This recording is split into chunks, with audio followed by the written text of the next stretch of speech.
Friends, मी संगीता महेश गौरी. संगीता महेश गौरी या YouTube चॅनलवर आपल्या सर्वांचे सहर्ष स्वागत आहे. मी नवीन व्हिडिओ घेऊन आलेली आहे. हे 1.5 पाव बकऱ्याचं मटण आहे.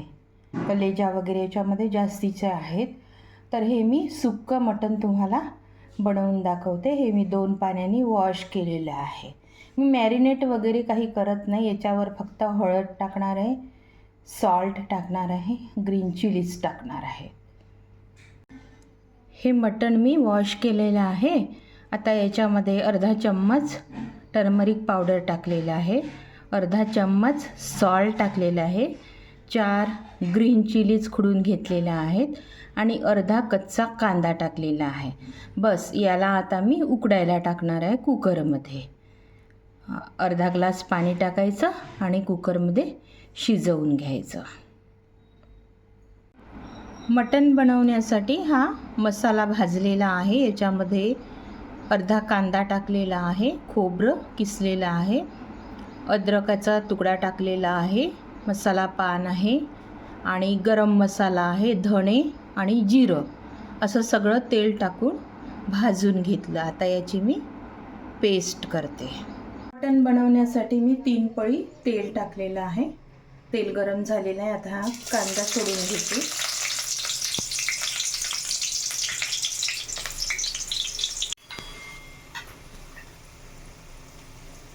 कांदा फ्राय झालेला आहे. याच्यामध्ये तिखट टाकून घेते.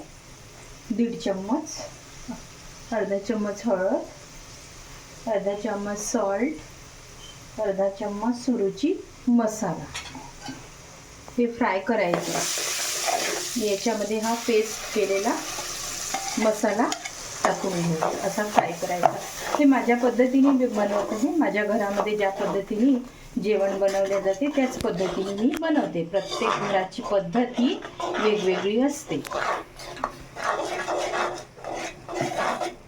आता याला शिजू द्यायचं. मसाला फ्राय होत आहे.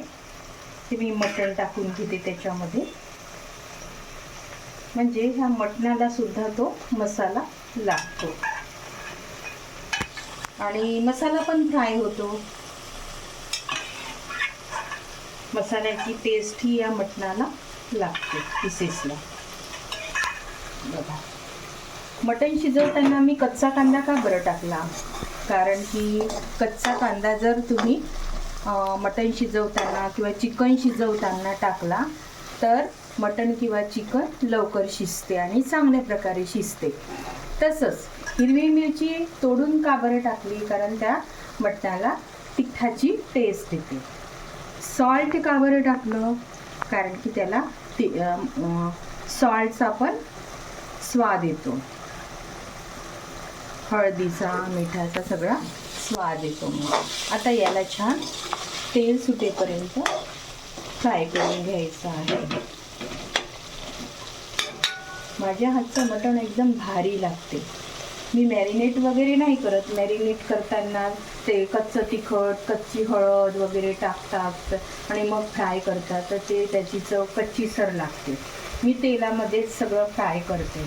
त्याची टेस्ट ही वेगळी असते. माझ्या पद्धतीने तुम्ही पण ते मटण बनवून बघा. खूप छान लागते खायला आणि कच्चेपणा जाणवत नाही.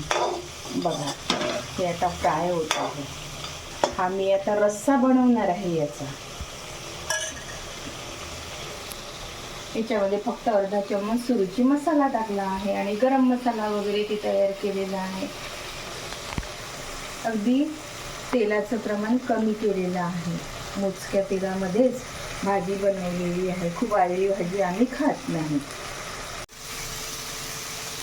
मसाला शिजलेला आहे. बघा, तेल सुटलं आहे. याचा अर्थ मसाला चांगला फ्राय झालेला आहे.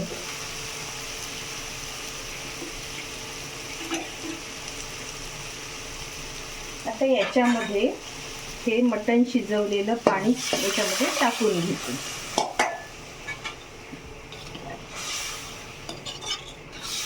ही 2 लोकांपुरतीची भाजी आहे.